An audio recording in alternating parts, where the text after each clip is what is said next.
Hello నమస్తే friends అందరికీ. ఇక్కడ చూస్తున్నటువంటి వీడియో గాజుల రామారంలో ఇది 5 ఫ్లోర్ల బిల్డింగ్ 20 ఫ్లాట్లు ఉంటుంది.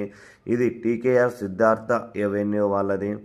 ఈ బిల్డింగ్ మొత్తం మెటీరియల్ కాంట్రాక్ట్ తోటి నేనే చెప్పించాను.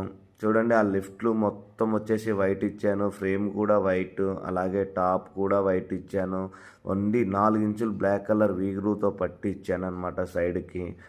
అలాగే ఏ బిల్డింగ్లో వాడినా ప్రతి చోట నేను బెస్ట్ ప్రైజ్ ఇస్తాను, బెస్ట్ క్వాలిటీ ఇస్తాను, బెస్ట్ వర్క్ ఇస్తాను. అలాగే ఆ ల్యాండింగ్ మీద కూడా ఎక్కడైనా కానీ పెద్ద స్లాబ్లో వేస్తాను. ఆ టాప్ చూడండి, అలాగే స్టేర్ కేస్ చూడండి ఎంత గ్లాజీగా, ఎంత ఫినిషింగ్గా. ఆ టాప్ పైన ఉన్న 2 లైన్స్ గ్రూవ్స్ కూడా చూడండి. ఈ కారిడార్ సైజ్ వచ్చేసి 40/6 అండి. ఇది 1 ఫీట్ వదులుకొని 4 ఇంచులు బ్లాక్ కలర్ బార్డర్ తోటి 4 సైడ్స్ ఇచ్చాను. 100% క్వాలిటీ మెటీరియల్ ఉంటుందండి. 100% క్వాలిటీ కూడా ఉంటుంది. బెస్ట్ ప్రైస్ ఉంటుంది. ఏదైనా రిక్వైర్మెంట్ ఉంటే హైదరాబాద్లో కాల్ చేయండి ఫ్రెండ్స్.